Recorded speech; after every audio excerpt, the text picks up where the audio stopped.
members of the league. This is your commish, chiming in from tropical Hawaii.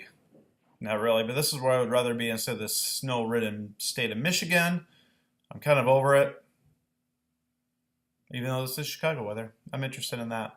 Nonetheless, I am here to give you your Week 10 preview. I kind of gave you a little bit in my, whatever I was doing, some awards earlier on. I'm just going to kind of hop into it. I'm just going to go with one of my games of the week. Let's start that off. We're going to go Jared against Andy, actually. Jared has a stranglehold on third place. He is projected to win 142 to 136 against Andy's unnecessary fisting in seventh place. However, I am going to pick Andy in this matchup. And I'm sorry, Andy. I know you don't want to win. I know you're interested in winning. But you're going to start off tonight with Mike Wallace scoring some points. I know you're starting a rookie at quarterback with Oakland's Derek Carr. But I think it's a porous San Diego defense, though, as well. You're going to put out Bryce Brown tonight, which is probably a good start considering Fred Jackson's not playing.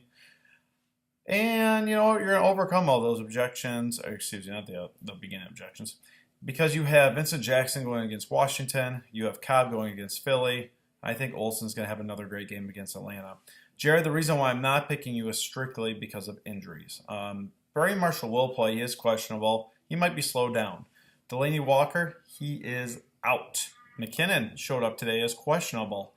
Harry Douglas, also questionable. And as I look at your squad, I guess you have a little bit coming off the bench, but you are not nearly as strong because of the bye weeks this week between Triple S, Steve Smith Sr. being on bye, Cecil Shorts, the Trace being on bye, and also Torrey Smith on a bye as well. It's going to be an upset this week. I'm going to take Andy. I'm going to take him by a small amount, but I like his team better than Jared's. And the next game, and this is not any Kia Sorrento game of the week. This isn't anything else. It's just is what it is. It's myself and Derek Lehman. Lehman, thank you for changing your team. You at least put in some starters this week. Your starters do include, however, Lance Moore, Jason Avant, Marcel Reese, Miles Austin. I'll just say D'Angelo Williams, too. Anytime a team's starting that many players that really have no impact on fantasy football, you're probably going to lose. You do have Phillip Rivers and Malcolm Floyd. That combo could probably get you a little bit of points. But I'm going to take my game in the biggest blowout of the week. My team is looking strong. They're looking healthier. AJ Green getting back healthy. Charles is good now. Jeremy Hill going to play again this week. Probably start because I don't think Bernard's going to play. I'm looking for a little bit of a bounce back week out of Macklin and maybe Matt Ryan as well. And then Julian coming off a bye. So my team's looking good. Like I said, not diving deep into my matchup. I'm going to take myself. I'm going to take myself and my rookies, Hill and Evans. And, man, looking strong now and probably even in the future as well. In my next game, if my computer will load up here. Well, it's thinking. It's still thinking. And it's still thinking. I tell you what, we don't get good reception here on the beach, evidently, which is completely understandable. All right, forget this. I apologize for the delay.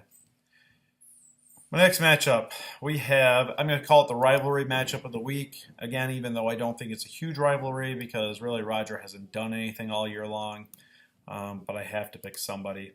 I'm going to take Eric over Roger in another semi-blowout. Luckily, Eric has Roger this week as he does have multiple players on byes or are injured. Witten on a bye, Bernard injured, Des Bryant on a bye. I guess he picked the right week to have all these people not playing to still win. I tell you, if anything about Roger's team, Roger does have some talent, but they've been disappointing talent. I kind of hit on this almost every other week. Cam Newton, what a disappointment. I do like his wide receiver core, Benjamin and Sanders. I think they're going to do well. I think Jones will have a decent game against San Diego, but then he has nobody left at running back. Donnell has been a hit or miss for him. I just don't like him this week. I'm sorry, Roger. Eric, on the other hand, as I think we've all heard 37 times now, He's getting a stud wide receiver back, Calvin Johnson. He had a good week last week. He is set up to have another good week this week as Arizona's pass defense has really struggled. Andre Ellington against Detroit is facing a tough defense. I still think he sneaks in for a touchdown now. And he's starting the Indy combo of Richardson and T.Y. Hilton. One of those guys will be scoring a touchdown. My guess is T.Y. because Richardson actually sucks.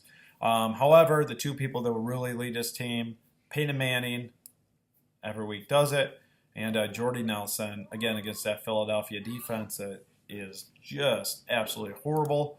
I'm going to take the Canes in a pretty decent victory overall. Next game, we have the Swedish Assassins against Jason Ferguson's team.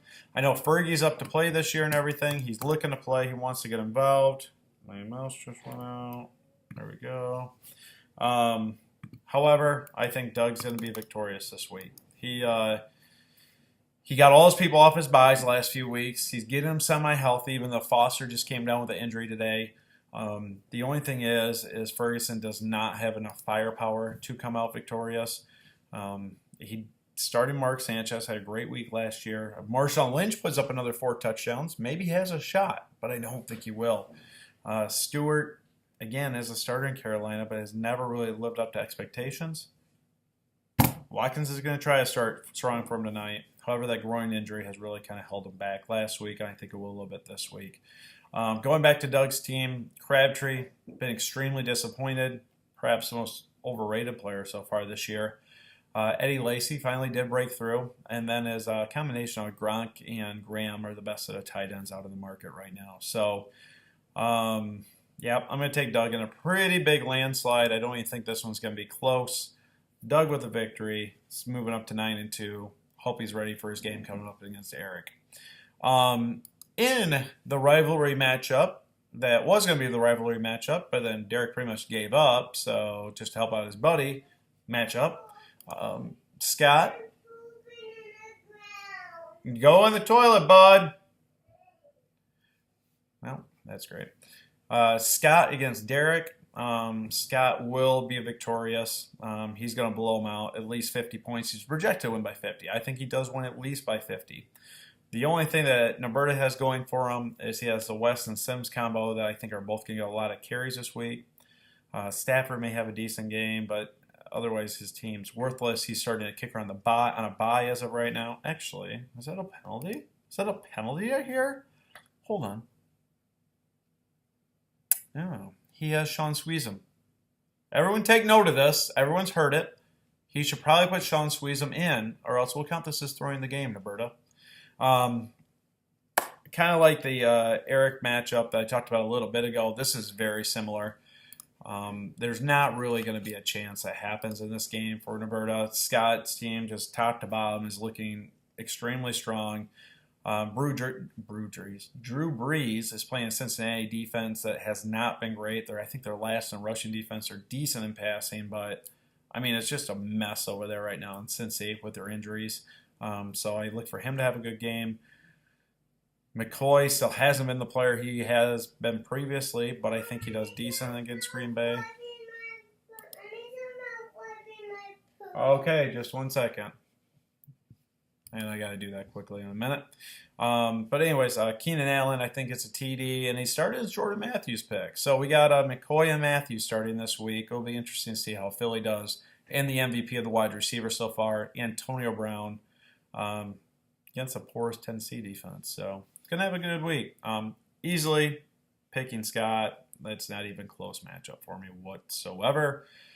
It'll be nice if Derek Norberta ever actually plays in this league. I'm looking forward to that day. We haven't got there yet, Norberta, but I'm hoping to at some point.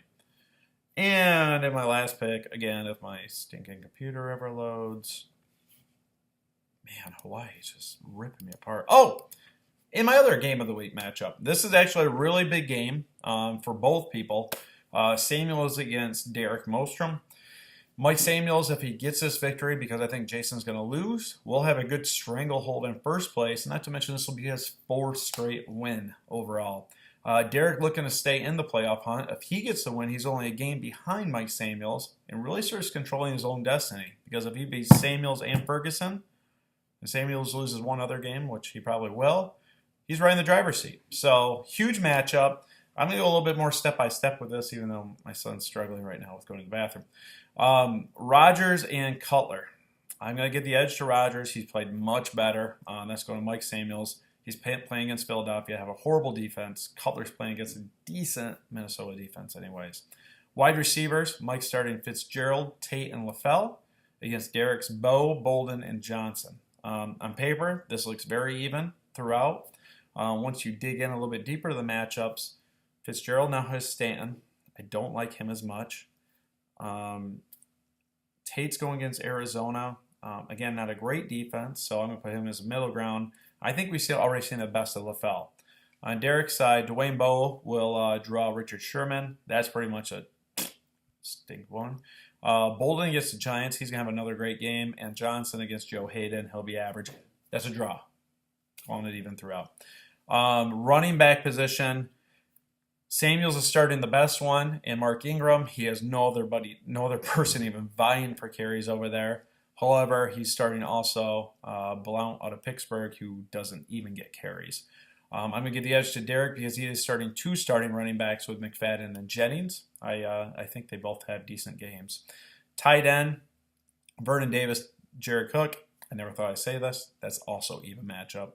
Jeez, Vernon Davis has fallen off the freaking river here. And then Derek's also getting back Rashad Matthews of San Diego. Wow, Ryan Matthews. And Zach Ertz against Gabriel and Jennings.